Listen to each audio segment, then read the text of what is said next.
The Ohio State Buckeyes fell to the Georgia Bulldogs in the semifinals of the college football playoff in the Peach Bowl. Final score, Ohio State 41, Georgia 42. A couple of takeaways, because it hurts today if you're a Buckeye fan.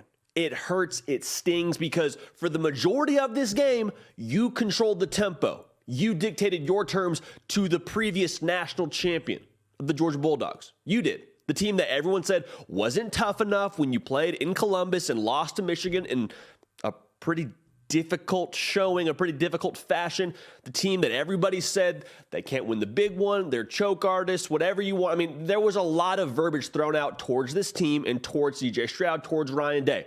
We got to address that, because I think in this game, you showed to the entire country, as well as to yourself and to your fan base, that Ohio State has it under the hood. And this score hurts so bad because, like I said, you dictated terms to Georgia. It wasn't a matter of you just rolled out there and everybody's perception of you ended up being the case where Georgia has those big human beings. They could move you against their will, and they just asserted their physicality against you. That wasn't what I saw. I saw a really good Ohio State team playing aggressive, playing poised, playing loose, and play some of their best football when their best was required. So it stings today, but if we're questioning what this team has from a personnel perspective, from a approach perspective, like I said, the knock on them was, are they tough enough? Are they physical enough? I thought they were against Georgia. It wasn't enough, but I thought they had a really strong showing. We're not into moral victories here. I say that a lot, but we have to have a realistic view of what went down. And the realistic view is Ohio State, in every sense of the word, had very many opportunities to win that football game. If Marvin Harrison Jr. stays in the game, if he's able to finish the game, and it's so unfortunate the way that he had to exit, was having an unbelievable ball game, very clearly was making his impact felt, maybe that final score looks a little bit different. If you haven't yet subscribed, we'd love to have y'all. Okay, we got you covered year-round college football content. Also, follow me on Instagram and Twitter at JD Pickell. A lot of interaction. We can have some back and forth after the show on those platforms, and also incorporate more of what you want to see into this program. Okay. So in a game like this, when nobody's giving you a chance and you're the underdog, you need to have at least one matchup you can go to, right? Because I say it all the time, it's not about having all the matchups. And you can have a conversation about, well, does Ohio State have the matchup on the line of scrimmage? Do they have the matchup on the second level of the defense? Like, I'm not here to talk about that, but there was one very definitive, very decisive matchup that Ohio State loved. And they proved that they loved it time and time again throughout this game. And that was the Ohio State wide receiving core, Brian Hartline and the boys, just having a field day with that Georgia secondary. And that Georgia secondary is real good. Okay, there is a lot of dudes on that back end of the defense that are going to make a lot of money playing for a team in the NFL here very, very soon. Okay, that's the reality. But when it came down to a street fight, meaning it was Georgia saying, we're going mano-a-mano, man-to-man defense. I like my guy more than your guy. We're going to see who's better. Ohio State just routinely just put a hurting on that secondary. And especially with Marvin Harrison Jr. in the game, it looked like for a minute Ohio State was teetering on really pushing this thing out of reach. And that was when the whole game changed. And that's why it's so frustrating, because if Marvin Harrison Jr. stays in the game, who's to say you don't just continue to exploit that matchup? It didn't matter who they had on him.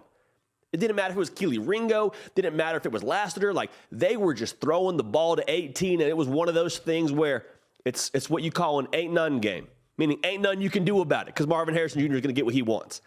And so when he left the game, it was very, very evident the game plan that Ohio State was able to execute changed.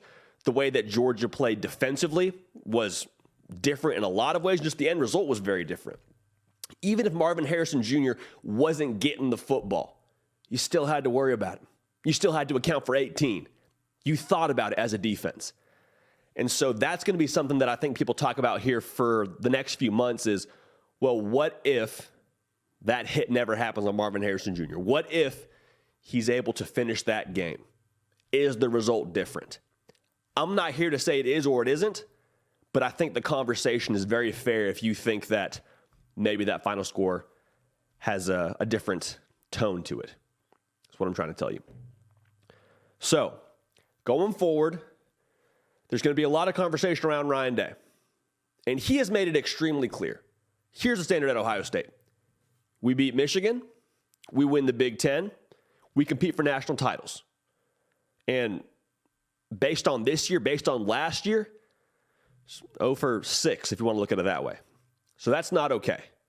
But I want to pump the brakes. We've talked about this before on the program, but I want to pump the brakes on the conversation that, is Ryan Day the right guy at Ohio State? Can Ryan Day get it done? Is he the person you need leading your program? Did you just watch that game? Did you see the way this team responded to having get embarrassed at home against Michigan and then coming out and playing Georgia as tough as they did? Did you see that?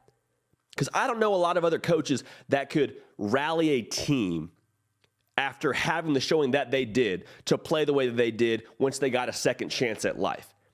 I loved the way that he was aggressive. I loved the way that they just swung for the head. It felt like every single time. Like, that's the kind of coach that I want leading my program. And does he need to beat his rival? Does he need to win national championships? Does he need to win the Big Ten? That's the standard, so you got to do it.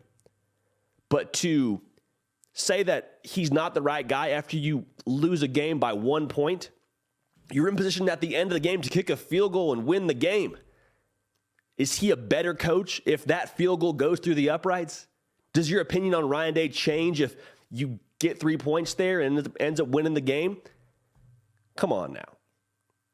Let's not be so fickle to believe that's true. Ryan Day is one of the best coaches in America, and I believe that the longer he stays at Ohio State, the more time that he gets there, the larger sample size you have on him, you're going to get more positive results. So it hurts, it stings, the fashion in which this whole thing went down. You hate it if you're an Ohio State Buckeye fan, but I promise you, Ryan Day's the right guy. You have a lot of the right things under the hood, and next year should be a whole lot of fun. You should expect the exact same thing as you did this year into next year. The standard, the expectations do not change in Columbus. It's the way that it goes if you're the Ohio State Buckeyes. It's what you signed up for when you put those Buckeye stickers on your helmet, okay? But, again, Ohio State, heartbreaking loss, and I promise you, they will be ready to run it back in 2023. This has been The Hard Count. I'm J.D. Piquel. Nick Brake lifting heavy, y'all, but this is your show. Thank you so much for allowing us to do this. This is incredible. Happy New Year from us here at On 3 and The Hard Count to you and your program. We're going to keep the party rolling, and we will see y'all next time. Hey, y'all, thanks so much for watching. Subscribe to the channel here to make sure you don't miss an episode of The Hard Count. Also, be sure to check out other videos on the On 3 YouTube channel.